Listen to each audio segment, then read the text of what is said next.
নেপালের বর্তমানকার কন্ডিশন তো আপনারা সবে দেখতে পারবেন সোশ্যাল মিডিয়ার ভিডিওর মাধ্যমে, তো আমি নিজেও দেখছি। আর একটাও জিনিস হইতে পারি, আল্লাহ সার দেন সারিয়া দেন না।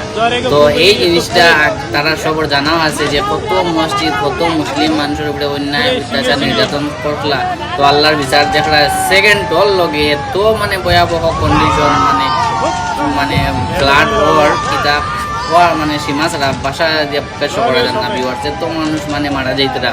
তো এরপরেও আমি একজন ইনসান মানুষ রূপে আমি মানে খারাপ কিছু হইয়ার না, ওটা উঠু পড়ালার কাছে দোয়া প্রার্থনা করি। আর আল্লাহ যাতে তারারে ভালো রাখা, সুস্থ রাখা, যে এগুলা কন্ডিশন দেখতে পাই আর সত্যি খুব হৃদয় বিদারক ঘটনা, দিকে খুব দুঃখ লাগে। আর দোয়া করে যাতে আল্লাহ পাশে রাখতা তারারে, আর যে যত পারেন তার লাগিয়া হেল্প করতা, ওটাও আমি ভিডিওর মাধ্যমে কইতাম চাই। আর প্রথমে যে কথাগুলা হয়েছি মানে এটা দুঃখে, কারণ অনেক হিন্দু যারা বালা ফ্যামিলির তারা পর্যন্ত এইগুলো জিনিস দেখে তারারও খুব খারাপ লাগছে। কারণ এই মানে যে হিন্দু মুসলিম এইগুলা জিনিস করা বালা না। একজন প্রকৃতপক্ষে ইনসান মানুষ রূপে জন্ম নিয়া এই জিনিসটা ভেদাভেদ করা বালা না। একজন ইনসানের মানে জরুরি যে সবরে সমান চোখে রাখতে হয়, ওটাও।